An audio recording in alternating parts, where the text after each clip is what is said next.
receitas que aconteceu. Então, resumidamente, o Flamengo cortou um pouquinho a despesa, mas não fez nem coceguinha no tamanho, né? Porque o Flamengo hoje é um mastodonte, é um gigante. Ele era um clube que faturava quase 1 bi, que caiu, né? Pelas minhas contas aqui, a receita dele ainda é menor do que foi apresentado, é de 668 milhões, contra quase 1 bilhão em 2019. Então o Flamengo vinha muito bem, era o exemplo de boa gestão do futebol brasileiro, e hoje, infelizmente, é um dia ruim.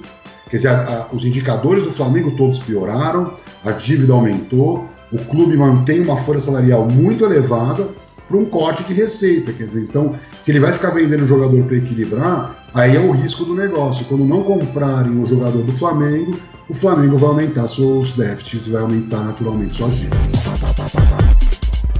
No demonstrativo financeiro, o Flamengo também detalha que ainda tem cerca de 270 milhões de reais para pagar em contratações realizadas, como Gabigol, ao custo de 96 milhões de reais, e Pedro, este ao custo de 14 milhões de dólares, ou 88 milhões de reais. Léo Pereira, por exemplo, teve um custo total de 34 milhões de reais. A operação para tirar Michael do Goiás chegou a 38 milhões. Por outro lado, a diretoria rubro-negra trabalhou para negociar alguns jogadores e equilibrar o caixa. Yuri César saiu por 6 milhões de dólares e Lincoln por 2 milhões e 800 mil dólares. Ambos já entraram ainda no balanço de 2020, o que não ocorreu, por exemplo, com Natan, emprestado com promessa de venda ao Red Bull Bragantino. O documento também aponta que o Flamengo recorreu a 2 empréstimos em janeiro de 2021 ao seu banco patrocinador. Um total de 66 milhões para ter respiro em meio à crise. O resultado financeiro foi um déficit de 107 milhões de reais. Mas aí vale um adendo. Uma das fontes de receitas, cerca de 87 milhões referentes às transmissões de TV, foram adiadas para 2021 e não constaram no balanço, embora sejam referentes a 2020. A diretoria do Flamengo entende que a situação reflete um momento difícil da pandemia, mas não vê riscos de comprometimento das finanças do clube.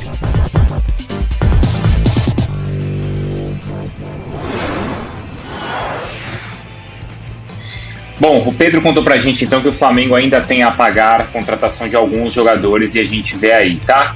Gabigol, Pedro, Gerson, Michael, Léo Pereira e também o Bruno Henrique. O valor aí de todas as contratações, esses valores foram todos parcelados, então, claro, nos próximos meses o Flamengo, cada caso um caso, mas ainda tem que pagar a contratação desses jogadores. Ô Eugênio, eu quero saber o seguinte, desses nomes que estão aí, independentemente do valor, mas em campo eles já se pagaram? Quer dizer, não dá para ser independentemente, porque quando você paga alto, você tem uma expectativa alta também pelo que o cara pode fazer em campo.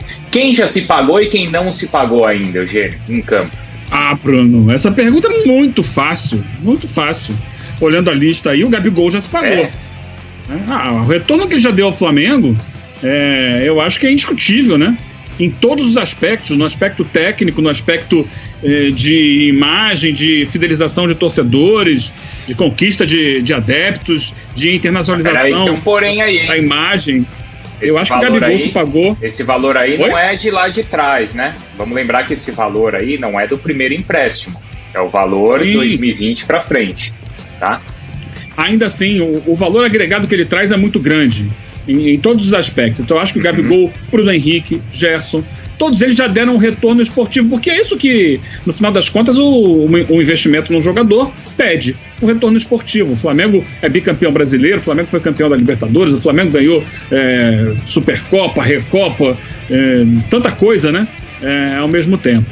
Então o Gabigol, o Gerson, o Bruno Henrique são indiscutíveis nisso. Os outros, o Pedro deu uma boa resposta ano passado, mas tem essa concorrência difícil com o Gabigol, então ele é um reserva de luxo, de enorme luxo, enquanto o Michael e o Léo Pereira não se pagaram, né? E a gente olhando assim agora,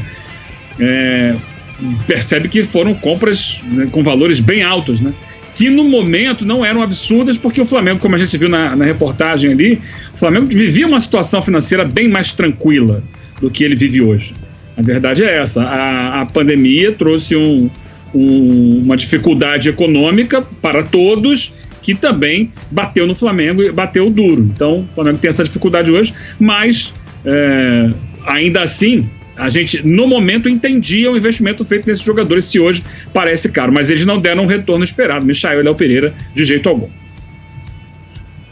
Mário Marra, aí eu imagino, quero saber se você concorda também com a fala do Eugênio. E Michael e Léo Pereira, então, que foram os jogadores que ainda não pagaram essa dívida em campo, você acha que eles ainda conseguem entregar o valor que foi gasto neles?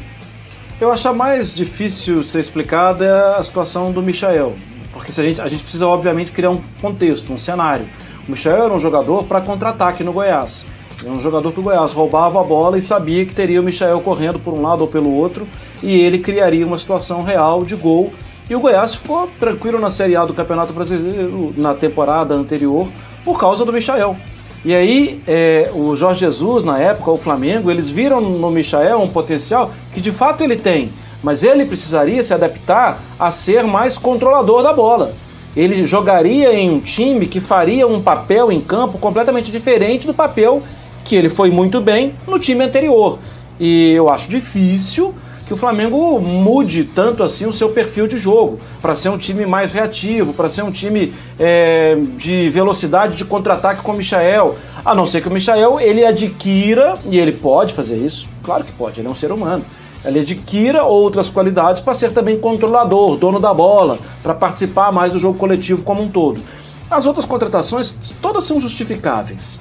A saída do Pablo Mari, ok, Léo Pereira. O Léo Pereira estava jogando muito no Atlético Paranaense. Ah, mas não deu certo. Calma, ele está aí, ele pode dar certo ainda.